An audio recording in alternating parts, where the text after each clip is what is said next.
ஆண்டவரும் இரட்சகருமாகிய இயேசு கிறிஸ்துவின் இனிய நாமத்தில் உங்கள் யாவருக்கும் அன்பின் வாழ்த்துக்களை தெரிவித்துக் கொள்கிறேன். அருமையான தேவ பிள்ளைகளே, புதிய நாள், புதிய நம்பிக்கை தின தியானத்தின் மூலமாய் இந்த நாளில் கூட உங்களை சந்திப்பதில் நான் மிகுந்த மகிழ்ச்சி அடைகிறேன். அல்லேலூயா. இன்றைக்கு கூட கர்த்தர் நமக்கு கொடுக்கிற வார்த்தை என்ன? லூக்கா எழுதின சுவிசேஷம் 20ஆம் அதிகாரம் 38வது வசனம் கூட வாசிக்க கேட்போம்.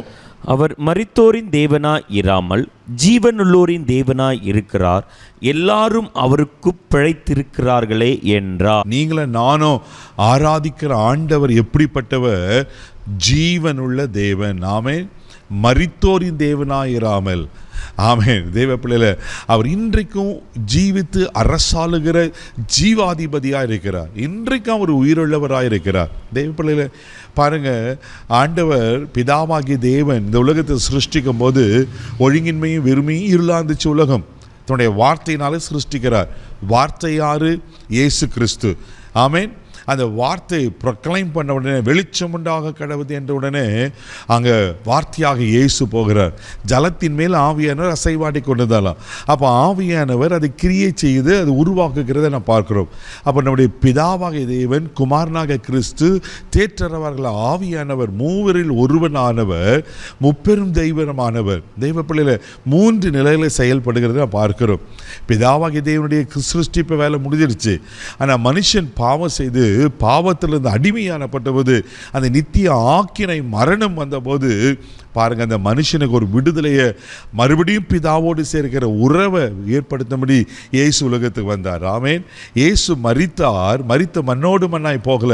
நம்முடைய எல்லாருடைய பாவங்களுக்காக அவர் ரத்தம் சிந்தினார். நம்ம எல்லாரும் அகில உலகத்தின் பாவத்தை அவர் மேலே சுமந்தார். தேவப்பிள்ளையில அவர் மரித்து அடக்கம் பண்ணப்பட்டு ஆமென் 3ஆம் நாள் உயிரோடு எழுந்தார். அல்லேலூயா, அல்லேலூயா. இன்றைக்கு அவர் ஜீவித்து அரசாளுகிற ஒரு தேவனாக இருக்கிறார்.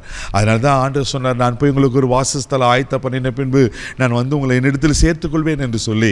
அப்போது ஆண்டவர் சொன்னார், நான் போய் உங்களுக்கு ஒரு தேற்றரவாளனை அனுப்புகிறேன். அவர் தான் பரிசுத்த ஆவியானவர். பாருங்க, நாம் ஆண்டவர் எப்படிப்பட்டவர் இருக்கிறார்?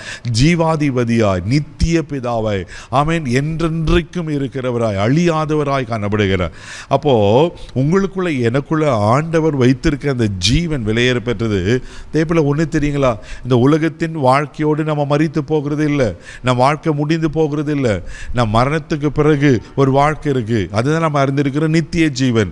இயேசு மறுபடியும் வரப்போகிறார். ஒரு நொடி பொழுதுல நாம் மறுரூபமாக்கப்படுவோம். 1000 ஆண்டு காலம் அவரோடு கூட வாழப்போகிறோம். ஆமே. வசனம் சொல்லுது, அவர் மரித்தோரின் தேவனாயிராமல் ஜீவனுள்ளோர் தேவனாயிருக்கிறார். அல்லேலூயா. எல்லாரும் அவருக்குள்ள பிழைத்திருக்கிறோம். தேவப்பிள்ளையில நீங்கள் நானும் இன்னைக்கு பிழைத்திருக்கா அவருக்குள்ள பிழைத்திருக்கிறோம். அல்லேலூயா. 1 தெசலோனிக்கர் புஸ்தகம் 3ஆம் அதிகாரம் 8வது வசனம் கூட வாசிப்பீங்கன்னா இப்படியே சொல்லப்பட்டிருக்கும். வாசிக்க கேட்போம். நீங்கள் கர்த்தருக்குள் நிலைத்திருந்தால் நாங்கள் பிழைத்திருப்போம். பாருங்க, அப்ப நம்ம அவர்களை பிழைத்திருக்க வேண்டுமானால் தேவப்பிள்ளை நாம் அவர்களை நிலைத்திருக்கணும். அவருக்குள்ள உறவில் இருக்கணும். அவரோடு இருக்கிற ஐக்கியமாக இருக்க வேண்டும். நான் 1980வது வருஷம் ரட்சிக்கப்பட்ட உண்மை ஓகே. ஆனால் இப்போ உங்கள் ரட்சிப்பு நிலைமை எப்படி இருக்கு? தேவப்பிள்ளையில அவருக்குள்ள நிலைத்திருக்கிறோமா? யோசித்து பாருங்க. அவருக்குள்ள நிலைத்திருக்கும் தான் அவரோடு கூட உறவாடுவோம். அதிகாலை எழுந்து ஜெபம் பண்ணுவோம், வேதத்தை வாசிப்போம், அவருக்கு பிரியமான காரியங்களாக செய்வோம். இன்னைக்கு அவருக்குள்ள நிலைத்திருக்கிறோமா? அது மாத்திரம் இல்லாம சங்கீதத்தின் புஸ்தகம் 119ஆம் சங்கீதம் 116வது வசனம் கூட வாசிக்கும் போது இப்படியா சொல்லப்பட்டிருக்கு. வாசிக்க கேட்போம். நான் பிழைத்திருப்பதற்கு உமது வார்த்தையின்படி என்னை ஆதரித்தருளும், என் நம்பிக்கை விருதாவாய் போக என்னை வெட்கத்திற்கு உட்படுத்தாதேயும். ஆமென். நான் பிழைத்திருப்பதற்கு உம்முடைய வார்த்தையின்படி என்னை ஆதரித்தருளும். தேவ பிள்ளைகளே, அப்ப நாம் பிழைத்திருக்கிறது அவர் வார்த்தையினால் பிழைத்திருக்கிறோம். அவருக்குள்ள நிலைத்திருக்கும் போது பிழைத்திருக்கிறோம். அவருடைய வார்த்தையில பிழைத்திருக்கிறோம். வார்த்தை அவர் தானே. தேவ பிள்ளைகளே, அவருக்குள்ள நாம் பிழைத்திருக்கிறனால தான் இந்த உலகத்தினுடைய மரணம் வந்தாலும் மரணத்திற்கு பிறகு நித்திய வாழ்வை ஆண்டவருக்கு வைத்திருக்கிறார்.